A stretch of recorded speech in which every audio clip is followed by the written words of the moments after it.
এই আল্লাহ সুবহানাহু ওয়া তাআলার জন্য সকলেই বলি আলহামদুলিল্লাহ। দুরূদ ও সালাম বর্ষিত হোক পৃথিবীর সর্বশেষ সর্বশ্রেষ্ঠ রাসূল আহমদ মুহাম্মদ মুস্তাফা সাল্লাল্লাহু আলাইহি ওয়াসাল্লাম। ইনাদগঞ্জের মাটিতে পবিত্র কোরআন এবং সহিহ হাদিসের দাওয়াতকে ছড়িয়ে দেওয়ার লক্ষ্যে এই ক্ষুদ্র প্রয়াস, ক্ষুদ্র চেষ্টা, যেখানে ভাড়া জায়গায় সালাতের ব্যবস্থা করা হয়েছে, এরকম একটি জায়গায় দাঁড়িয়ে আজকে আমাদের সংক্ষিপ্ত বক্তব্যের বিষয়বস্তু আল ঈমান বিল গায়ব, অদৃশ্যের উপর ঈমান নিয়ে আসা, অদৃশ্যের উপর বিশ্বাস স্থাপন করা, অদৃশ্যের উপর এমন বিশ্বাস স্থাপন করা যেন ইয়াকিন, নিশ্চিত বিশ্বাস। ওয়াবিল আখিরাতি হুম ইউকিনুন, আখিরাতকে তারা এমন ভাবে বিশ্বাস করে যেন নিশ্চিত বিশ্বাস। ইয়াজুন্নুনা আন্নাহুম মুলাকুল্লাহ, তারা নিশ্চিত বিশ্বাস করে যে তাদের সাথে আল্লাহর সাক্ষাৎ হবে। কাল্লা সাউফা তা'লামুন, কাল্লা লাউ তা'লামুনা ইলমাল ইয়াকিন লাতারাবুন্নাল জাহিম, অবশ্যই তোমরা জানতে পারবে।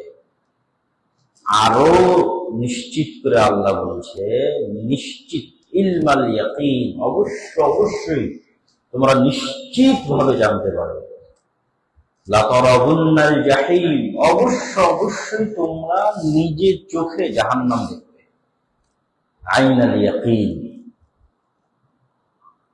তো জাহান্নাম আছে এটা এক বিশ্বাস, আর একটা হচ্ছে নিজের চোখে জাহান্নাম দেখছি এটা আর এক বিশ্বাস, এটা ইয়াকিন। আব্দুল্লাহ বিন আব্দুর রাজ্জাক আসবে আগামী জুমার খুতবায়, এটা এক রকমের বিশ্বাস, আর এখন নিজে চোখে দেখছি উনি এসেছেন, বক্তব্য দিচ্ছেন, এটা আর একটা বিশ্বাস।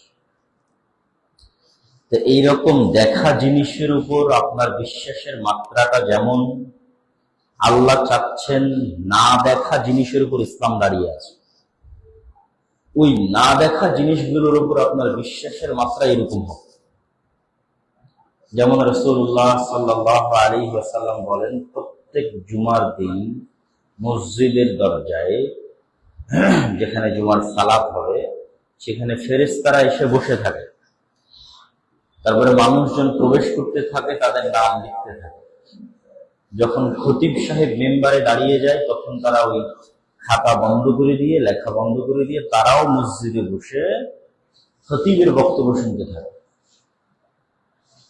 তাহলে এখন এখানে আপনাদের বসে থাকা যত সত্য, আমি আব্দুল্লাহ বিন আব্দুর রাজ্জাকের বক্তব্য দেওয়া যত সত্য, যেই দিন আপনার বিশ্বাস এর চাইতে বেশি হবে যে হ্যাঁ এখানে ফেরেশতারাও বসে আছে, আব্দুল্লাহ বিন আব্দুর রাজ্জাক বক্তব্য দিচ্ছে এটা যত সত্য, এর চেয়ে বেশি সত্য যে এখানে ফেরেশতারা আছে, ওই দিন আপনি মুমিন। ওয়াবিল আখিরাতি হুম ইউকিনুন আল্লাযীনা ইউমিনুনা বিল গায়ব, মুত্তাকি ওরাই যারা না দেখা জিনিসের উপর ইয়াকিন রাখে। যেই না দেখা জিনিসগুলোর কথা আমি আল্লাহ কোরআনে বর্ণনা করেছি, এটার উপর ইসলাম দাঁড়িয়ে আছে। এই জন্য ইসলামের মূল দাওয়াত ঈমান দিয়ে শুরু হয়।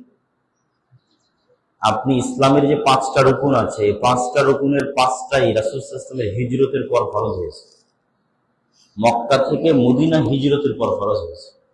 সালাত মক্কা থেকে মদিনা হিজরতের পর ফরজ হয়েছে। সিয়াম মক্কা থেকে মদিনা হিজরতের পর ফরজ হয়েছে। হজ মক্কা থেকে মদিনা হিজরতের পর ফরজ হয়েছে। যাকাত মক্কা থেকে মদিনা হিজরতের পর ফরজ হয়েছে। তাহলে মক্কাতে যে রাসূল সাল্লাল্লাহু আলাইহি ওয়াসাল্লাম 12-13 বছর দাওয়াত দিলেন, যে কিসের দাওয়াত দিলেন?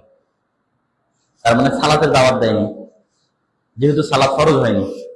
যাকাতের দাওয়াত দেয়নি, যেহেতু যাকাত ফরজ হয়নি। হজের দাওয়াত দেয়নি, যেহেতু হজ ফরজ হয়নি। তাহলে দাওয়াত দিয়েছে কিসের? ঈমানের। ইউমিনুনা বিল গায়ব, না দেখা জিনিসের উপর ঈমান। আল্লাহকে চিনো, আল্লাহ কাকে বলে আল্লাহকে জানো, আল্লাহর ক্ষমতা এবং শক্তি সম্পর্কে জানো, ফেরেশতারা কারা, ফেরেশতা কাদেরকে বলে সেটা জানো, পরকাল, জান্নাত, জাহান্নাম, কিয়ামত, এগুলোর উপর ঈমান নিয়ে আসো ইয়াকিনের মতো, কবরের আযাব, আল্লাহর উলুহিয়ত, আল্লাহর রুবুবিয়ত, আল্লাহর আসমা ও সিফাত, এগুলোর উপর দাও। এই জিনিসগুলো যখন মানুষের অন্তরে একবার ঢুকে যাবে খুব গভীর ভাবে, তখন বাকিগুলো এমনি এমনি আসে। আর বাকিগুলো আছে কিন্তু এটা এখনো ঢুকেনি, মুনাফিক বেশিরভাগ। আজকের মুসলমানদের অবস্থা, যেই আমলগুলো পরে ফরজ করা হয়েছে, যেগুলো বাহ্যিক আমল করতেই হবে প্রত্যেক মুসলমানকে, ওগুলোর প্রতি আমাদের ফোকাস, অবশ্যই সেগুলোর প্রতি ফোকাস থাকবে, কিন্তু অন্তরে ঈমান ঢুকেনি। ফলত আমি কি মনে করছি, বাহ্যিক সালাত আদায় করে, বাহ্যিক সিয়াম পালন করে, বাহ্যিক হজ উমরা করে, বাহ্যিক দাড়ি রেখে আমি নিজেকে ধোঁকা দিচ্ছি, মানুষকে ধোঁকা দিচ্ছি, আল্লাহকে ধোঁকা দিচ্ছি। ঈমান এখনো আমার কলবে প্রবেশ করে। তার কারণ আমি নামাজি হওয়ার পর, আমি হাজি এবং ওমরাকারী হওয়ার পর, আমি যাকাত আদায়কারী হওয়ার পর নিজ দায়িত্বের সাথে খেয়ানত করি, দুর্নীতি করি, মিথ্যা বলি, ধোঁকা দিই, আমানতের খেয়ানত করি। আমি ওসি, ডিসি, এসপি, মন্ত্রী, মিনিস্টার, এসিল্যান্ড, সাব রেজিস্ট্রার, বেশিরভাগ নামাজি, যাকাত আদায়কারী, হাজি, ওমরাকারী, কিন্তু নিজ নিজ দায়িত্বে খেয়ানত করে। যত মানুষ ইউরোপ, আমেরিকা, লন্ডনে গেছে প্রবাসী অবস্থায়, তাদের অধিকাংশই নামাজি, হাজি, ওমরাকারী, কিন্তু যখন ডকুমেন্ট জমা দিয়েছে মিথ্যা। যখন বেনিফিট নিবে ইংল্যান্ডের সরকারের কাছ থেকে তখন মিথ্যা। কেন? লাম্মা ইয়াদখুলুল ঈমানু ফি কুলুবিহিম, এদের কলবে ঈমান প্রবেশ করে। মুনাফিক ইজা হাদ্দাসা কাযাবা, মুনাফিক কথা বললে মিথ্যা বলে। ওয়া ইজা ওয়া'আদা আখলাফা, ওয়াদা করলে ভঙ্গ করে। ওয়া ইজা তুমিনা খানা, তার কাছে আমানত রাখা হলে খেয়ানত করে। ইসলাম সারা পৃথিবীতে ছড়িয়েই পড়েছে মুসলমানদের সত্যবাদিতা, আমানতদারিতা, ন্যায় পরায়ণতা। আর আজ মুসলমানেরা গোলাম আছে নেতৃত্বের এই গুণ না থাকার কারণে। নেতা হতে হলে এই গুণটা সবার আগে লাগে। আর বেশিরভাগ যারা গোলাম তাদের মধ্যে এই গুণগুলো থাকে, যে তারা মিথ্যা, ধোঁকা, দুর্নীতি, গোলামদের কমন গুণ এটা। আর নেতাদের কমন গুণ সত্যবাদিতা, আমানতদারিতা, ন্যায় পরায়ণতা। তো আমরা বাহ্যিক ইসলামটাকে সবকিছু মনে করে নিয়েছি, কিন্তু ঈমান অর্জন করতে পারলাম না। কেননা একই কালবে একই সাথে আল্লাহর উপর ইয়াকিন, ফেরেশতার উপর ইয়াকিন, পরকালের উপর ইয়াকিন এবং মিথ্যা একত্রিত হওয়া অসম্ভব। লা ঈমানা লিমান লা আমানাতা লাহু, আল্লাহ নবী স্পষ্ট বলে দিয়েছে, যে ব্যক্তি আমানত রক্ষা করতে পারে না, দায়িত্বের আমানত, পদের আমানত, কাজের আমানত, স্ত্রী পুত্রের আমানত, সন্তান সন্ততির আমানত, সব আমানত, যে আমানত রক্ষা করতে পারে না, ও যদি দাবি করে ও মুমিন, তাহলে এটা মিথ্যা। লা ঈমান, এর কোনো ঈমান নাই। ও বাহ্যিক ইসলাম পালন করতেছে, আসলে মুনাফিক। আব্দুল্লাহ বিন উবাইরাও তো মসজিদে আসতো। তো বাহ্যিক মসজিদে আসা, বাহ্যিক সালাত দিয়ে দুনিয়াতে বাঁচা যেতে পারে, কিয়ামতের মাঠে না। কিয়ামতের মাঠে ধরা পড়বে, আল্লাহ কলব দেখবে। আল্লাহ সুবহানাহু ওয়া তাআলা, লা ইয়ানজুরুল্লাহু ইলা আজসাদিকুম ওয়ালা সুওয়ারিকুম, আল্লাহ মানুষের চেহারাও দেখবে না, মানুষের আকার আকৃতি দেখবে না, কলবে কি ছিল সেটা দেখবে, অন্তরে কি ছিল সেটা দেখবে। যেটার ফায়সালা করার দায়িত্ব দুনিয়ার মানুষের নয়, যে আমি বলে দিলাম অমুক মুনাফিক, ওর অন্তরে ঈমান নাই, এই ফায়সালা করার দায়িত্ব দুনিয়ার মানুষের নয়। নসিহত দিতে পারি সর্বোচ্চ, আসলে ওর অন্তরে ঈমান আছে কিনা এটা কিয়ামতের মাঠে ফায়সালা। কিন্তু আসল ওইটাই, অন্তরে ঈমান না থাকলে কাজ নাই। আর অন্তরে ঈমান থাকলে সে মিথ্যা বলতে পারবে না, অসম্ভব। রাসূল সাল্লাল্লাহু আলাইহি ওয়াসাল্লাম বলেছেন, একই কলবে আল্লাহর উপর ইয়াকিন, ফেরেশতার উপর ইয়াকিন, পরকালের উপর ইয়াকিন, মিথ্যা, দুর্নীতি, ধোঁকা একত্রিত হতে পারে না।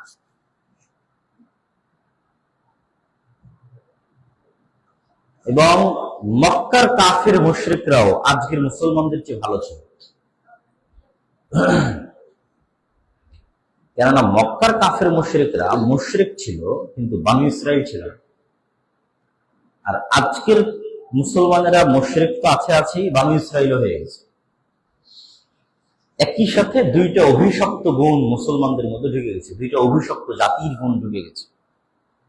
আর মক্কার কাফের মুশরিকরা বনী ইসরাইল ছিল না, মানে লম্বা সময় যাবত কারো গোলামি করেছে এরকম ছিল না।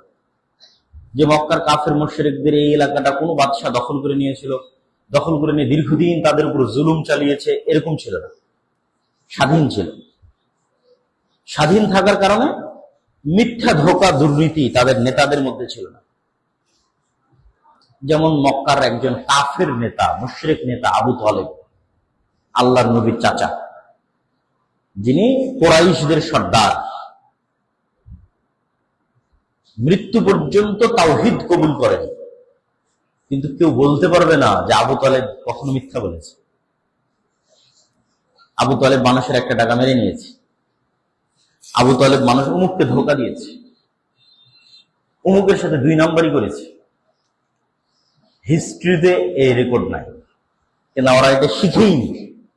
ওদের জন্মগতই এই স্বভাবগুলো ছিল না।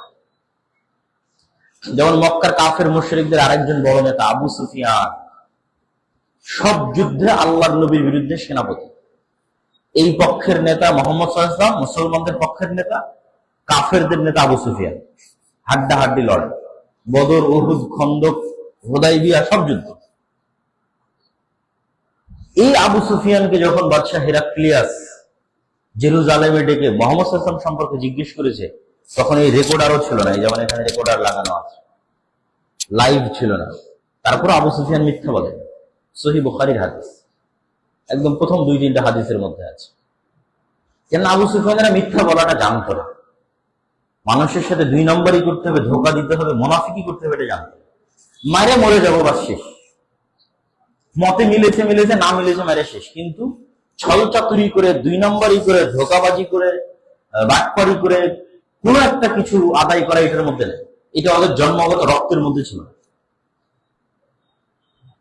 ফলত এই মানুষগুলো যখন ইসলাম গ্রহণ করেছে, যেমন আবু তালেবের ছেলে আলী যখন ইসলাম গ্রহণ করেছে, আলী ইবনে আবি তালেব, 4র্থ খলিফা, রাসূল সাল্লাল্লাহু আলাইহি ওয়াসাল্লামের চাচাতো ভাই, তখন এদের মধ্যে জন্মগত নেতৃত্বের গুণ আছে। কেন এরা ছল চাতুরি 2 নম্বরই যায় না। তারা জন্মগত ন্যায়পরায়ণ, সত্যবাদী, আমানতদার হওয়ার কারণে জন্মগত নেতা। তার মধ্যে ঢুকেছে তাওহীদের বিশ্বাস, মানে ইসলামের দাওয়াত। ফলে এরা বিশ্বের নেতা হয়ে গেছে, মক্কার নেতা হয়ে সারা বিশ্বের নেতা হয়ে গেছে। এটা বাই ডিফল্ট হয়েই যাবে, হতেই হবে, কেউ ঠেকাতে পারবে না। সে এই প্রজন্ম যদি কেউ এরকম হয়ে যাবে। আবু সুফিয়ান যখন মুসলমান হয়ে গেছে মক্কা বিজয়ের সময়, আবু সুফিয়ানের ছেলে মুআবিয়া, এরাই উমাইয়া খেলাফতের উত্তরসূরি, সব আবু সুফিয়ানের বংশধর। আজ যতদূর পর্যন্ত ইসলাম আছে, যতদূর পর্যন্ত ইসলাম বিজয় হয়ে যায়, এমনকি ভারত পর্যন্ত, ওইদিকে স্পেন পর্যন্ত, ওইদিকে মধ্য এশিয়া, সামারকান্দ, বোখারা পর্যন্ত, ওইদিকে আফ্রিকা পর্যন্ত, সব উমাইয়া শাসন আমলে বিজয় হয়েছে। এরপরে আর কেউ বিজয় করতেই পারে, মানে যুদ্ধ দিয়ে আর বিজয় হয়। উমাইয়া শাসন পর্যন্ত যুদ্ধ শেষ। কেন ওদের মধ্যে এরকম বেপরোয়া গতি, যেটা মেনে নিয়েছে তো মেনে নিয়েছে, বাস। ওর সাথে আর 2 নম্বরই ছল চাতুরি, ধোঁকাবাজি না। কেন ন্যায়পরায়ণতা, সত্যবাদিতার গুণ জন্মগত ছিল। তার সাথে তাওহীদের বিশ্বাস যুক্ত হয়েছে, ফলে বিশ্বের নেতা হয়ে গেছে। শুধু মক্কার নেতা থাকে না। এটি আল্লামা ইকবাল বলছে, সবক ফির সে পড়, সাদাকত কা, শুজাআত কা, আদালত কা, লিয়া জায়েগা তুঝসে কাম, দুনিয়া কি ইমামত কা। সবক ফির সে পড়, মানে নতুন করে আবার মুসলমানেরা তোমরা শিখো, সবক পড়ো, সবক পড়ো, নতুন করে শিখো। কিসের নতুন করে শিখো? সাদাকত কা, সত্য বলা, যার জীবনে কোনোদিন মিথ্যা বলবে, মজাকের ছলেও না। আদালত কা, ন্যায় কাকে বলে? মানুষের সাথে দুর্নীতি, 2 নম্বরই, ভাই বোনের জমি সম্পদ দখল করে নেওয়া, বাপ চলে গেছে, বোনের সম্পদ জোর করে দখল করে নেওয়া, আমি হাজি, আমি উমরাকারী, আমি নামাজি, অন্তরে ইমানই ঢোকে না। যত রকমের অন্যায় আছে, স্ত্রীর সাথে অন্যায় করতেছি, সন্তান সন্ততির সাথে অন্যায় করতেছি, ব্যবসা করতে গিয়ে অন্যায় করতেছি, সব মুনাফিক। এগুলো একটাও মুসলমানের বৈশিষ্ট্য, একটাও মুমিনের বৈশিষ্ট্য না। তাহলে সবক ফিরসে পর সাদাকাত কা, সত্য বলা শিখো, আদালত কা, ন্যায় করা শিখো, শুজাআত কা, সাহসিকতা। এটার ব্যাখ্যা পরে দিব। লিয়া জায়েগা তুঝসে কাম দুনিয়া কি ইমামত কা। তাহলে তোমরা শুধু বাংলাদেশের রাষ্ট্র ক্ষমতা অর্জন করার চেষ্টা করতেছো আজকে, আর কোরআনের মধ্যে সারা পৃথিবী বিজয় করার থিওরি দেওয়া আছে। দুনিয়ার নেতৃত্ব তোমাদের পিছু পড়ে যাবে, কিন্তু দুনিয়ার নেতৃত্ব পাওয়ার পূর্ব শর্ত পূরণ করতে হবে। আর দুনিয়ার নেতৃত্ব পাওয়ার পূর্ব শর্ত পূরণ করতে না পারলে দেশের নেতৃত্ব ধরে রাখতে পারবে।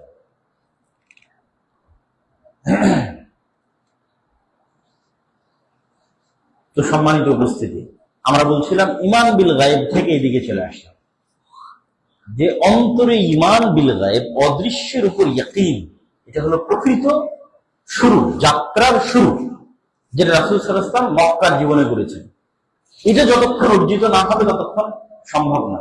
দুনিয়ার লজিকে মুসলমানদের বিজয় ইম্পসিবল। অতীতে আদম আলাইহিস সালাম থেকে নিয়ে আজ পর্যন্ত একটা হিস্ট্রি কোরআন থেকে হাদিস থেকে দেখানো অসম্ভব যেখানে মুসলমানেরা বিজয় অর্জন করেছে শক্তিশালী অবস্থা।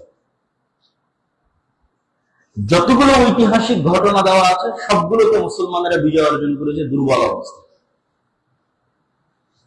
সবগুলোতে। আমি যদি একদম ইতিহাসের শুরু থেকে শুরু করি, মুসা আলাইহিস সালাতু ওয়াস সালাম ফেরাউনের তুলনায় যত দুর্বল ছিল, আপনাদের ইনাতগঞ্জের একটা মানুষ, সাধারণ মানুষ ডোনাল্ড ট্রাম্পের তুলনায় অত দুর্বল না। যে ইনাতগঞ্জের একটা সাধারণ মানুষকে বললাম যাও ডোনাল্ড ট্রাম্পকে দাওয়াত দাও, তো এই ইনাতগঞ্জের এই সাধারণ মানুষটা ডোনাল্ড ট্রাম্পের তুলনায় আজকের দুনিয়ার লজিকে যতটা দুর্বল মনে হচ্ছে এর চেয়ে হাজার গুণ দুর্বল ছিল যেদিন মুসাকে বলা হচ্ছে যাও ফেরাউনকে দাওয়াত দাও। ওই দিন ফেরাউনের স্ট্যাটাসের সাথে মুসা আলাইহিস সালামের স্ট্যাটাস ছিল এত ডিফারেন্স। কেন বললাম যে ইনাতগঞ্জের একটা সাধারণ মানুষের ডোনাল্ড ট্রাম্পের চেয়ে বেশি দুর্বল?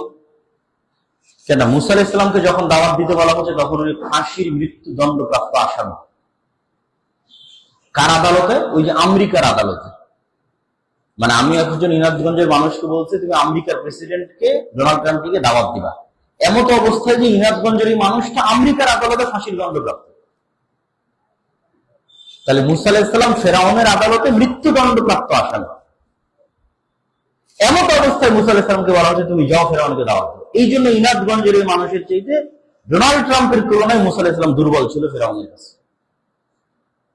মুসা আলাইহিস সালামকে এমন অবস্থায় দাওয়াতি কাজ করতে বলা হচ্ছে যখন উনি 10 বছর থেকে পলাতক। আপনি ইনাতগঞ্জ থেকে 10 বছর থেকে পালিয়ে আছেন, হয় দিল্লিতে পালিয়ে আছেন না হয় করাচিতে পালিয়ে আছেন। তো করাচিতে আপনাকে বলা হচ্ছে যে তুমি ইনাতগঞ্জের মানুষ, তুমি এখন যাও ফেরাউনকে দাওয়াত দাও, আমেরিকার ডোনাল্ড ট্রাম্পকে দাওয়াত দাও। এমন অবস্থায় যে ওখানে আপনি মৃত্যুদণ্ডপ্রাপ্ত আছেন, পলাতক অবস্থায় আছেন 10 বছর থেকে, তখন বলা হচ্ছে, নিজের বাড়িতেও না। আর যে 10 বছর থেকে পলাতক অবস্থায় আছে ওই 10 বছর থেকে মানুষের বাড়িতে কাজ করতেছে, মানুষের বাড়ির কাজের কর্মচারী, চাকর। আর ইনাতগঞ্জের এই মানুষটার তো নিজের পরিবার পরিজন আছে, জমি জায়গা আছে, আত্মীয় স্বজন আছে। মুসা আলাইহিস সালাম এমন গোলাম কওমের মেম্বার, এমন গোলাম কওমের সদস্য যেখানে তার বাপ মা পর্যন্ত বলতে পারবে না যে মুসা আমার মেয়ে, বলতে পারেনি তার মা আমার ছেলে। মুসা আলাইহিস সালামের মা যখন মুসা আলাইহিস সালামকে দুধ পান করেছে তখন পরিচয় দিতে পারেনি যে এটা আমার ছেলে, কেন পরিচয় দিলে জবাই করা হয়। তাহলে আত্মীয় স্বজন, পাড়া প্রতিবেশী, জমি জায়গা, এমন গোলাম কওমের মেম্বার যেটা পরিচয় দেওয়ার মতো নয়। এই জন্য মুসা আলাইহিস সালাম আমার এবং আপনার চেয়ে হাজার গুণ দুর্বল ছিল। ফলত মুসা আলাইহিস সালামের পক্ষে সম্ভব নয় যে ফেরাউনের উপর দুনিয়ার লজিকে বিজয় অর্জন করে। পৃথিবীতে কখনো কোনো নবী দুনিয়াবী লজিকে বিরোধীদের উপর বিজয় অর্জন করে, সব অর্জন হয়েছে গায়েবের লজিকে। মুসা আলাইহিস সালামকে ওটাই আল্লাহ শিখিয়েছে, তোমার হাতের লাঠি ছাড়ো সাপ হয়ে যাবে। তা আমি আল্লাহ তোমার হাতের লাঠিকে যখন তখন সাপ বানিয়ে দিতে পারছি, চোখের সামনে যা দেখছো সব উলট পালট করে দিতে পারি, কিন্তু কোনটা কখন করব সেটা তুমিও হয়তো জানো না। কিন্তু এই বিশ্বাসটা তোমার অর্জন থাকতে হবে যে ইন্নাল্লাহা আলা কুল্লি শাইইন কাদির, গায়েবের উপর ইয়াকিন। তাহলে এবার তুমি ফেরাউনের কাছে গিয়ে দাওয়াত দিতে পারবা। না হলে দুনিয়াবি যদি আপনি ক্যালকুলেশন করেন যে ডোনাল্ড ট্রাম্প তো পারমাণবিক বোমের মালিক, আমার তো কিছুই নাই, তাহলে এইটা দিয়ে মুসলমানদের বিজয় কোনোদিন হবে। গায়েব, ইন্নাল্লাহ আলা কুল্লি শাইইন কাদির, গায়েবের লজিকে মুসলমানদের বিজয়। যখন দাউদ আলাইহিস সালামকে বলা হচ্ছে, তালুতকে বলা হচ্ছে জালুতের বিরুদ্ধে যুদ্ধ করার জন্য, কোরআনই আছে জেরুজালেম বিজয়ের জন্য, তখন একটা নদী পার হতে বলা হয়েছে, যে নদী থেকে পানি পান করা যাবে না, এটা পরীক্ষা। তো মাত্র 300 জন ব্যক্তি পানি পান করা ছাড়াই নদী অতিক্রম করেছে। এই 300 জন এখন যুদ্ধের জন্য যখন এগিয়ে যাচ্ছে, তখন হাজার হাজার বিপরীত পক্ষের সেনাবাহিনী, হাজার হাজার। আর দাউদ আলাইহিস সালাম এবং তালুকের সাথে মানুষ মাত্র 300 জন। তো তাদের 2-1 জন বলল, কিভাবে আজকে আমরা যুদ্ধ করব? তখন আল্লাহ কোরআনে অবতীর্ণ করেছে, কাম মিন ফিআতিন কালিলাতিন গালাবাত ফিআতান কাসীরাতান বিইজনিল্লাহ। কত দুর্বল কওমকে, দুর্বল জাতিকে আল্লাহ তার গায়েবের সাহায্যে বিজয় দান করেছে। দুনিয়ার লজিকে বিজয় হয় না মুসলমান, গায়েবের উপর ইয়াকিন থাকলে বিজয় হবে। ঈমান বিল গায়েবে ইয়াকিন থাকলে বিজয় হবে। মুসা আলাইহিস সালামকে যখন আল্লাহ বললেন, ঠিক আছে তোমাদের পেঁয়াজ, রসুন, আদা, শসা, ডাল, চাউল এগুলোর দরকার, জেরুজালেম বিজয় করো। তখন বনী ইসরাইল বলল, ওখানে আমালেকা গোত্র, তাদের বিশাল দেশ, 4 তলা 5 তলার সমান শরীর, প্রচন্ড শক্তিশালী, এদের সাথে আমরা বনী ইসরাইলরা যুদ্ধ করতে পারবো না। ইযহাব আনতা ওয়া রাব্বুকা ফাকাতিলা, মুসা তুমি আর তোমার আল্লাহ গিয়ে যুদ্ধ করো। তো এই বনী ইসরাইলদের অধিকাংশের অন্তরে এখন ঈমান ঢুকেনি। কেন? ওই যে 300 বছর গোলামি করে সব ধোঁকাবাজি, চুরি চামারি এগুলো শিখে রেখে এসেছে, এগুলোর উপর প্র্যাকটিস নেওয়া আছে লম্বা সময়। 300 বছরের গোলামি ফেরাউনের। আমরা যেমন ব্রিটিশের শাসন আমলে 190 বছর গোলামি করে এগুলো শিখেছি, কেমনে চুরি করতে হবে, কেমনে 2 নম্বরই করতে হবে, কেমনে ধোঁকা দিতে হবে, ওদেরও শিখেছে। তো শুধু 2 জনের ঈমান বিল গায়বে ইয়াকিন ছিল। ওই 2 জন বলল যে আল্লাহ যেহেতু আদেশ দিয়েছে আমরা যুদ্ধ করব। তার মধ্যে একজন ইউশা বিন নুন। তারপরে তো আল্লাহ 40 বছরের আযাব দিল। 40 বছরের আযাব শেষে ইউশা বিন নুন বলল, চলো আমরা তওবা করি, অনেক ভুল হয়ে গেছে, যুদ্ধ করতেই হবে। তখন বনী ইসরাইল 40 বছরের আযাব শেষে বলল, ঠিক আছে আমরা যুদ্ধ করব, চলো। তারপরে যুদ্ধ করতে গেল। শুক্রবারের দিন বিকেল বেলা ইউশা বিন নুন আল্লাহকে বলছে, আল্লাহ সূর্য থামিয়ে দিতে হবে। কি পরিমাণ ঈমান বিল গায়বে ইয়াকিন থাকলে সে, তার ঈমান বিল গায়বে কি পরিমাণ ইয়াকিন থাকলে সে ধারণা করতে পারে যে আমার কথায় সূর্য থেমে যেতে পারে। মানে তার আল্লাহর সাথে কানেক্টিভিটি ওই লেভেলের, এবং আল্লাহর ক্ষমতা সম্পর্কে তার ওই লেভেলের জ্ঞান আছে। কেন সূর্যকে থামিয়ে দিতে হবে? কেননা সূর্য ডুবে গেলে শনিবার শুরু হবে, শনিবার পবিত্র দিন, মুসা আলাইহিস সালামের দিন অনুযায়ী যুদ্ধ বন্ধ করতে হবে। আর এখন যুদ্ধ বন্ধ করে দিলে যুদ্ধে আর জয় সম্ভব না। এই জন্য ইউশা বিন নুন আল্লাহকে বলছে, আল্লাহ আপনি সূর্য থামিয়ে দেন যতক্ষণ বিজয় না হয়। রাসূল সাল্লাল্লাহু আলাইহি ওয়াসাল্লাম বলছে সহিহ বুখারীতে যে আল্লাহ সূর্যকে থামিয়ে দিয়েছিলেন যতক্ষণ ইউশা বিন নুনের বিজয় সম্পন্ন না হয়। বলেন আল্লাহু আকবার। এগুলো ঈমান বিল গায়ব। গায়েব দিয়ে বিজয় সম্ভব, দুনিয়া দিয়ে মুসলমানদের বিজয় সম্ভব না। এইভাবে আপনি আগাতে থাকেন, হিস্ট্রির পাতা উল্টাতে থাকেন, মুহাম্মদ সাল্লাল্লাহু আলাইহি ওয়াসাল্লাম পর্যন্ত আসেন। মুহাম্মদ সাল্লাল্লাহু আলাইহি ওয়াসাল্লাম বদরের যুদ্ধে শক্তিশালী না দুর্বল? উহুদের যুদ্ধে শক্তিশালী না দুর্বল? খন্দকের যুদ্ধে শক্তিশালী না দুর্বল? কোথায় 10,000 পুরো আরবের 10,000 গোত্র উপগোত্র একত্রিত হয়েছে, আর কোথায় মদিনার 700-1000 মানুষ। তাও আবার মদিনার মধ্যে ইহুদিরা গাদ্দারি করেছে, মুনাফিকি করেছে। যে কোনো মুহূর্তে মুহাম্মদ সাল্লাল্লাহু আলাইহি ওয়াসাল্লামের পতন হলে ইহুদিরা ভিতর থেকে ওই বাইরের কাফের মুশরিকদের সাথে যুক্ত হবে। 1 মাস যাবত পুরো মদিনা অবরোধ করা আছে। কোন প্রকার দুনিয়াবী লজিকে মুহাম্মদ সাল্লাল্লাহু আলাইহি ওয়াসাল্লামের বিজয় সম্ভব নয়। কিন্তু আল্লাহ প্রত্যেকটা যুদ্ধে গায়েব থেকে ফেরেশতা অবতীর্ণ করেছে। বলেন আল্লাহু আকবার। তাহলে গায়েব দিয়ে বিজয় সম্ভব। প্রত্যেকটা যুদ্ধে যে ফেরেশতা অবতীর্ণ হয়েছে, অসংখ্য আয়াত, অসংখ্য হাদিস, সাহাবীরা পর্যন্ত ফেরেশতাদের দেখেছে যুদ্ধ করতে। সাদ বিন মুআয খন্দকের যুদ্ধে মারা গেছে। রাসূল সাল্লাল্লাহু আলাইহি ওয়াসাল্লাম বলছেন যে শাহিদাহু 70 আলফাম মিনাল মালায়েকা। সাদ বিন মুআযের জানাজায় 70,000 ফেরেশতা একত্রিত হয়েছে। সাদ বিন মুআযের জানাজার লাশ যখন উঠানো হচ্ছে, হাজার হাজার ফেরেশতা তার লাশ ঘিরে থাকার কারণে খাটলি ভারী হয়ে গেছে। রাসূল সাল্লাল্লাহু আলাইহি ওয়াসাল্লামের হাদিস। উহুদের যুদ্ধে হানজালা মারা গেছে, তার উপর ফরজ গোসল ছিল, সাহাবীরা গোসল দিতে চাচ্ছে। আল্লাহ নবী বলছেন যে ইন্না সাহিবাকুম তুগাসসিলুল মালায়েকা, হানজালাকে ফেরেশতারা গোসল দিয়ে দিয়েছে। তাহলে ফেরেশতাদের উপস্থিতি যুদ্ধের মাঠে কতটা বাস্তব ছিল। খন্দকের যুদ্ধে যুদ্ধ শেষে যখন ইহুদি গোত্রের দিকে রওনা দেওয়া হচ্ছে, তখন আনাস রাদিয়াল্লাহু তাআলা আনহু বলছেন, কাআন্নী আনজুরু ইলাল গুবারি সাতিআন ফি যুকাত বানি গানাম। আমরা যখন ইহুদি গোত্রের দিকে এগিয়ে যাচ্ছি আল্লাহর নবীর সাথে, তখন আমাদের আগে আগে জিবরাইলের ঘোড় সওয়ার বাহিনী এগিয়ে যাচ্ছে, আর জিবরাইলের ঘোড় সওয়ার বাহিনীর পায়ের আঘাতে যে ধুলা তৈরি হয়েছে, ওই ধুলা আমরা দেখতে পাচ্ছি। তাহলে এখন আপনি বলেন, এই আনাস, এই আমর ইবনে আল-আস, এই খালিদ বিন ওয়ালিদ, এরা যখন জীবনে কোথাও যুদ্ধ করতে যাবে, তখন দুনিয়ার লজিকে ভরসা করবে না গায়েবের লজিকে? গায়েবের লজিকে ভরসা। গায়েবের সহযোগিতা ছাড়া, গায়েবের উপর ইয়াকিন ছাড়া মুসলমানদের বিজয় আগেও কোনোদিন হয়নি, ভবিষ্যতে কোনোদিন হবে না।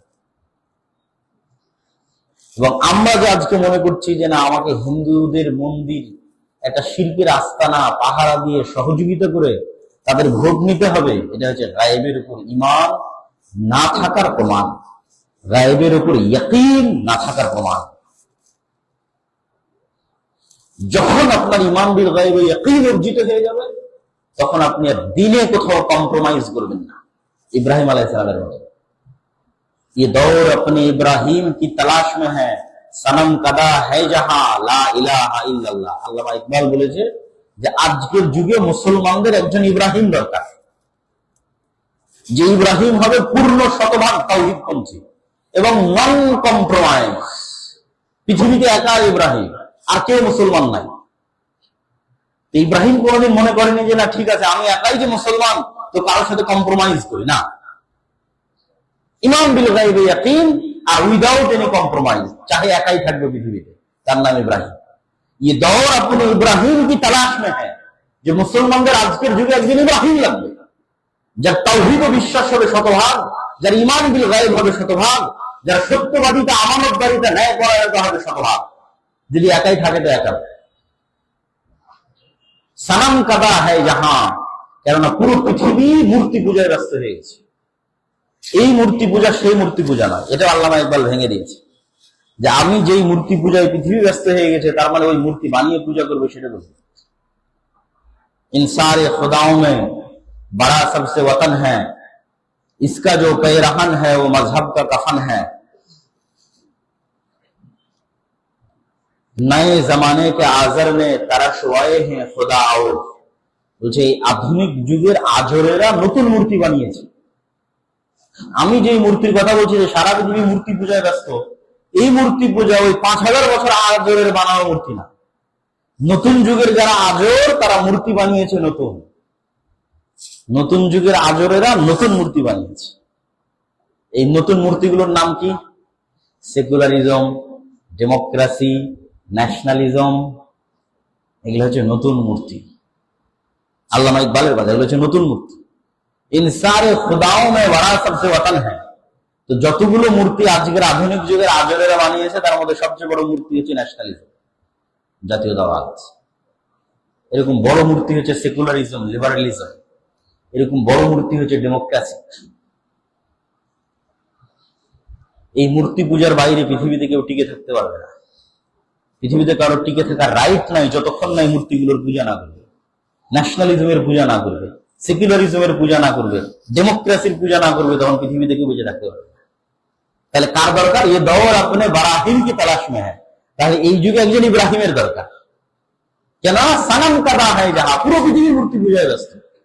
তাহলে একজন ইব্রাহিমের দরকার, যে আনকম্প্রোমাইজ, উইদাউট এনি কম্প্রোমাইজ, তাওহীদের উপর অটল থাকে, আধুনিক যুগের মূর্তিগুলোর পূজা করবে না।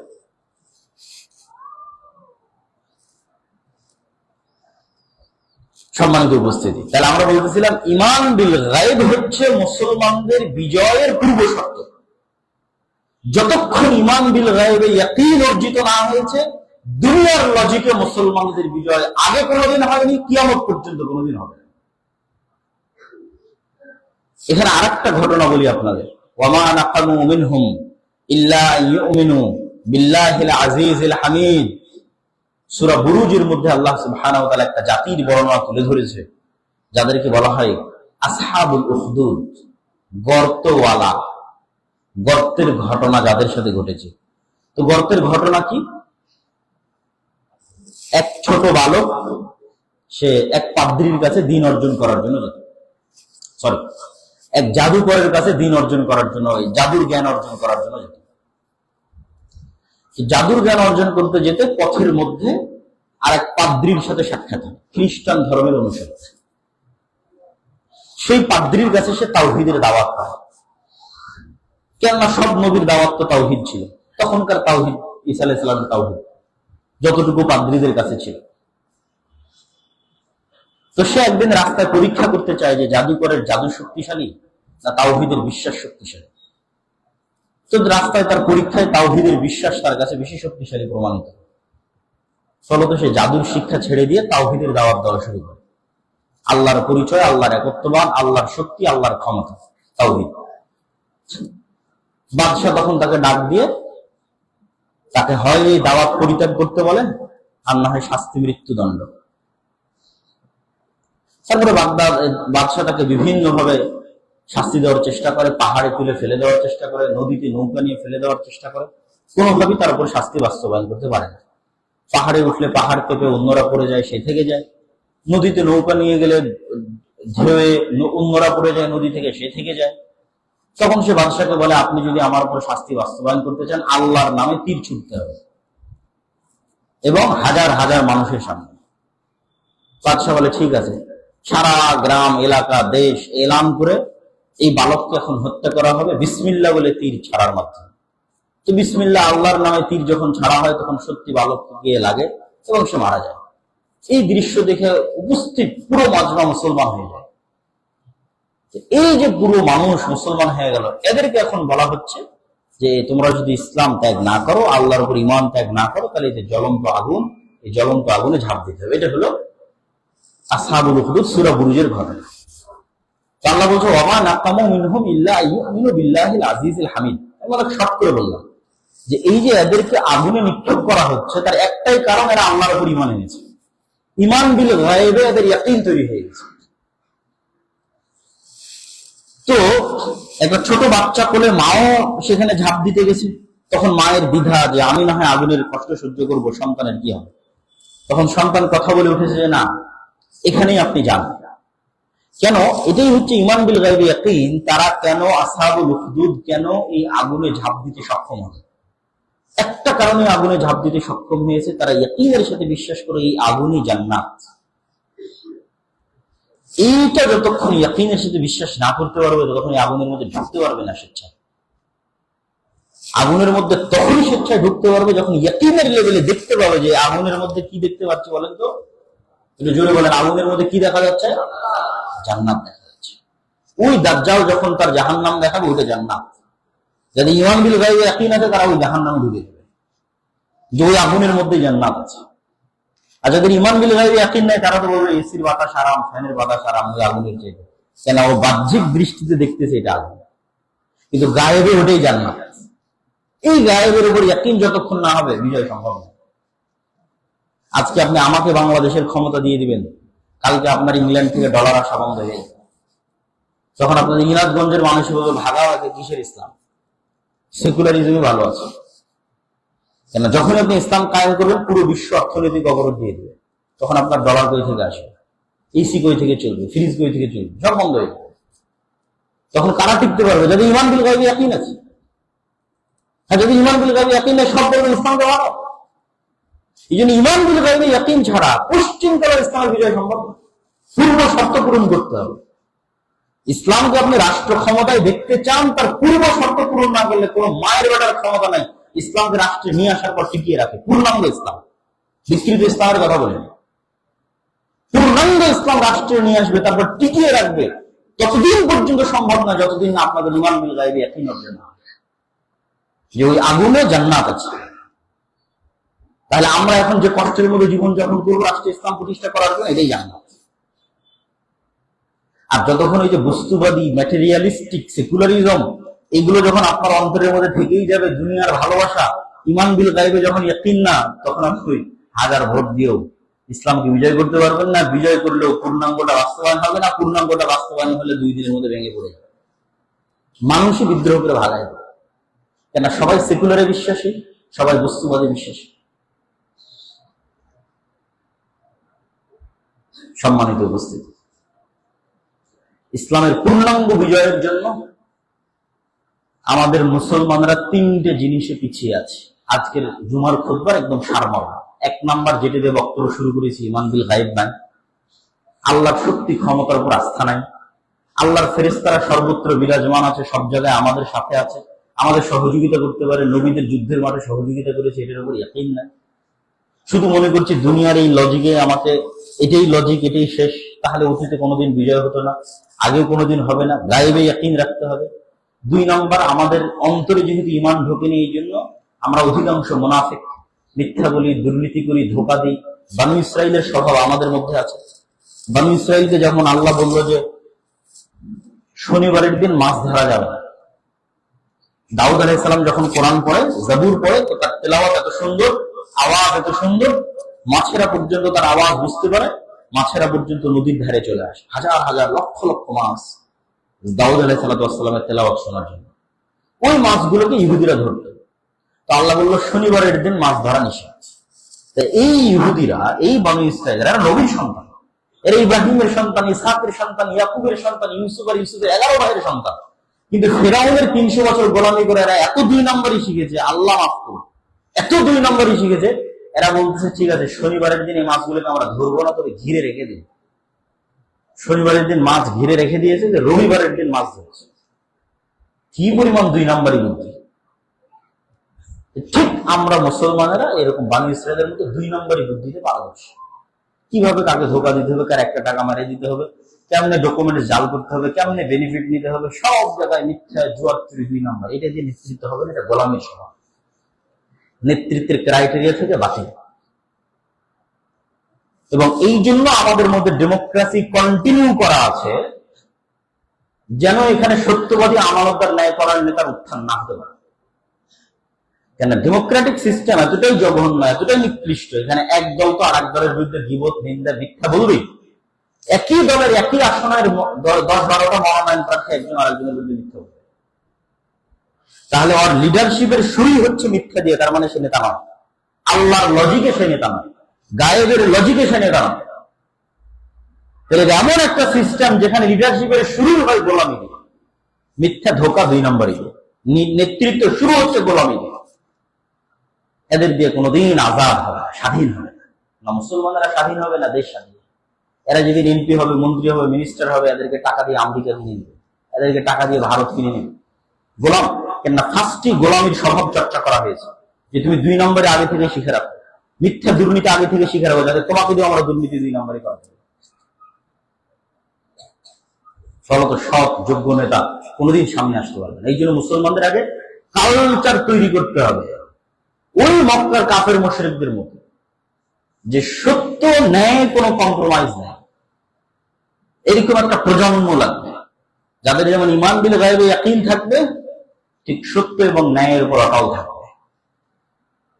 আর 3 নম্বর হচ্ছে শিক্ষা, জ্ঞান। শুধু মুসলমান নয়, মানব জাতির সম্মান জ্ঞানের উপর নির্ভরশীল।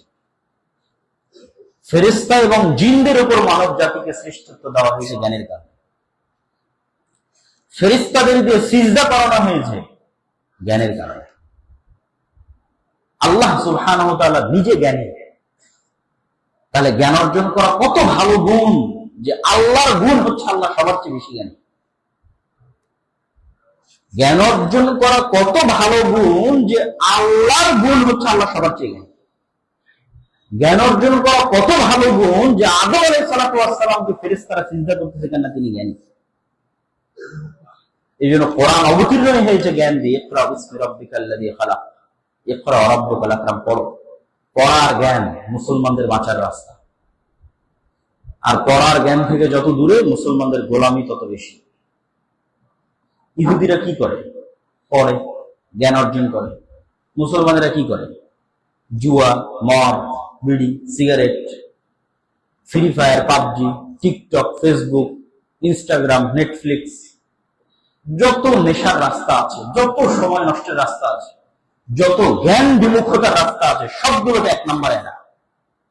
তাহলে নেতৃত্ব হবে কোথায়? জ্ঞানের শক্তিতে যতক্ষণ আপনি বলিয়ান না হবে, ততক্ষণ নেতা হতে পারবেন। জ্ঞানের শক্তি লাগবেই। এটা আল্লাহর নিজাম পৃথিবীতে। আল্লাহ সুন্নাত পৃথিবীতে, এটার উপরে আল্লাহ পৃথিবীকে ডেভেলপ করেছে। এই সিস্টেমের উপরে আল্লাহ সুবহানাহু ওয়া তাআলা পৃথিবীকে আপগ্রেড করেছে। এই সিস্টেমের সাথে যে খাপ খাওয়াতে পারবে সেই টিকে যাবে, যে খাপ খাওয়াতে পারবে না সে টিকবে না। সিস্টেমই হচ্ছে আপনাকে জ্ঞানী হতে হবে, তাহলে টিকবে, তাহলে শক্তি ক্ষমতায় সবার উপরে যাবে, এটাই সিস্টেম। এই জন্য ইহুদিরা এটাতেই বেশি ইনভেস্ট করে, যেন মুসলমানেরা এই সমস্ত নেশাগ্রস্ত পাগল থাকে। কেন? নেশাগ্রস্ত পাগল মানুষকে ম্যানেজ করা সহজ, নেশাগ্রস্ত পাগল মানুষকে গোলাম বানানো সহজ। যে জুয়ার নেশায় আসক্ত, মদের নেশায় আসক্ত, ওকে কন্ট্রোল করা, ম্যানেজ করা, গোলাম বানানো সহজ। আর যার নাই জুয়ার নেশা, যার নাই মদের নেশা, যার জীবনের একটা লক্ষ্য উদ্দেশ্য আছে, যার জ্ঞানের টানানো আছে, ওকে কন্ট্রোল করা অনেক কঠিন। তখন আপনি 10 টাকা দিয়ে কিনতে পারবেন না, তাহলে তো বিপদ। অতএব সবকে মদ খোর বানাও, নেশা খোর বানাও, জুয়া খোর বানাও, যেন একটা স্বাধীন চিন্তার মানুষ পৃথিবীতে না।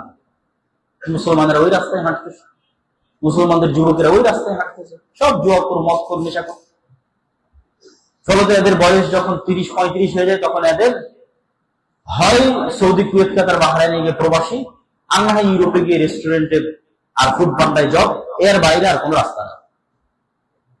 কেন? জ্ঞানে এগিয়ে নেয়। জ্ঞানের পিছনে যে সময়টা দেওয়ার কথা, সেই সময়টা জুয়া এবং নেশার পিছনে নষ্ট করে দিচ্ছে। সম্মানিত উপস্থিতি,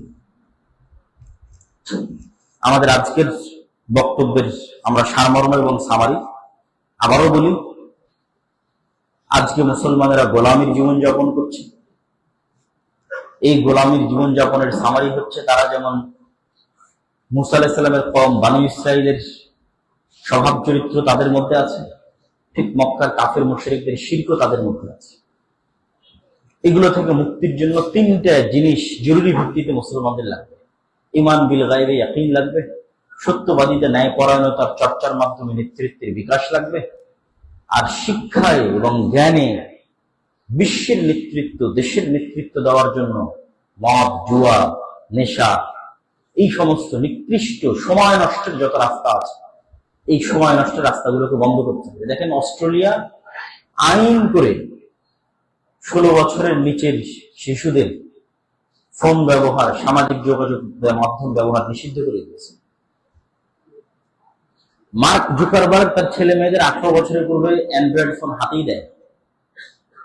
আর আমাদের পুরো প্রজন্মটা নষ্ট হয়ে যাচ্ছে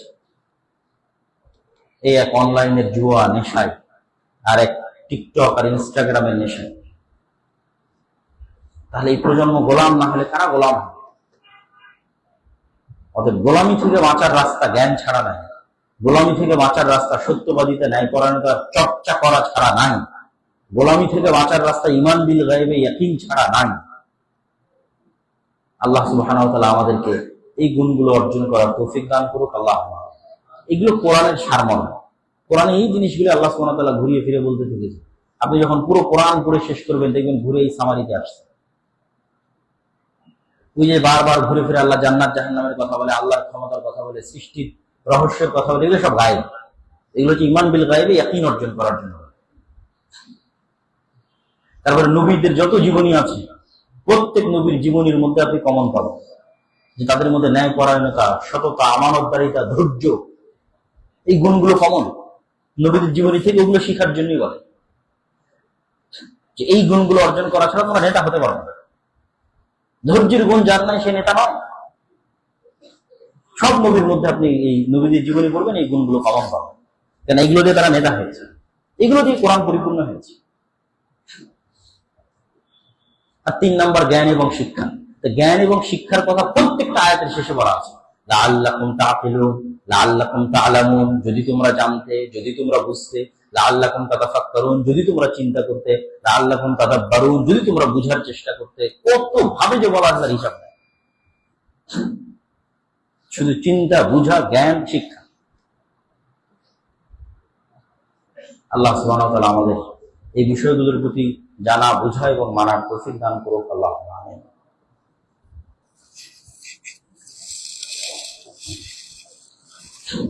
আলহামদুলিল্লাহ ওয়াহদাহু ওয়াসসালাতু ওয়াসসালামু আলা মান লা নাবিয়্যা বা'দাহু। বক্তব্যের শেষে জরুরি কয়েকটি কথা।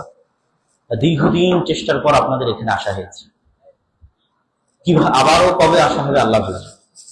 কিন্তু আমাদের সাথে স্থায়ী যোগাযোগের বড় কয়েকটা মাধ্যম আছে। যেমন একটা মাধ্যম হচ্ছে মাসিক আল ইতিসাম। আমি নিজে প্রতি মাসে মাসিক আল ইতিসামে 3টা লেখা লিখি। সম্পাদকীয়